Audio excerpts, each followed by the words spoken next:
So here's the story. I think in 43, my parents were at a dance in Sheerness, services dance, and they met and they fell in love and they left the war. And then they had to undertake a perilous journey from Sheerness over to Ireland.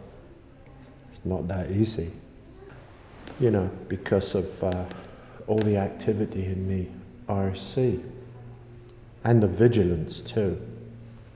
They arrive in Dublin, in Inchicore, and they're on the street, and that's when the travellers befriended them and they stayed with them on that campsite there. Then it became time to get me birth certificate, so that my mother knew that I wouldn't get one if we stayed with the travellers. So Dylan's at number 7 gave us the cellar room, 6 feet by 7 feet, and we stayed there for 6 months.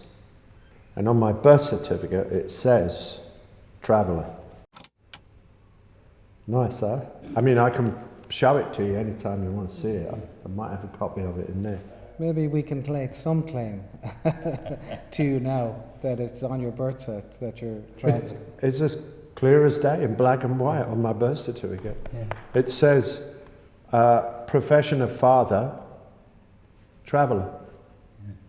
Fantastic. There it is.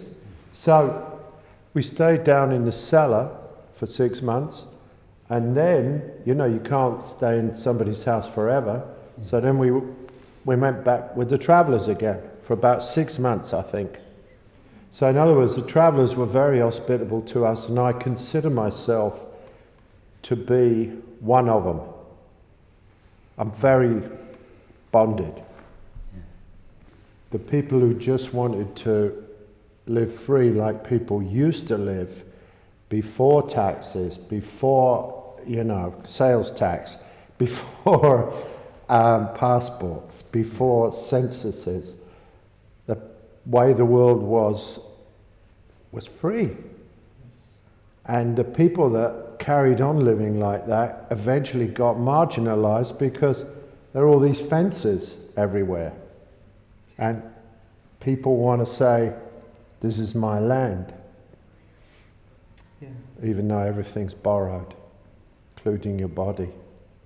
We don't own anything. All we own is our spirit. That's the only thing we own.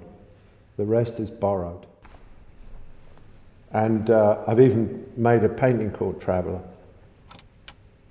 I mean, these things are very deep, you know. I mean, we were on the run. I mean, I was born into criminality. People who are marginalized are kind. And they understand hospitality because they understand the lack of it. So they give it. I think it was a very natural thing, you know.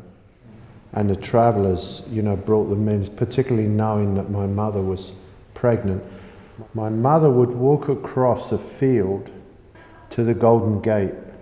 Golden Bridge. Golden Bridge, this yeah. is it. Yeah, that one.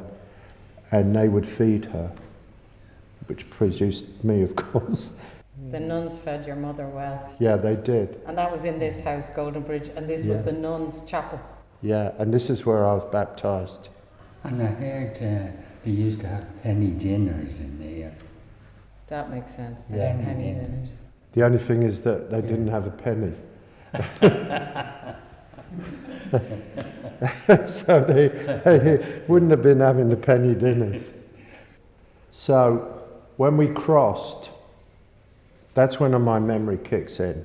And I used to have a dream of this man walking in front of me.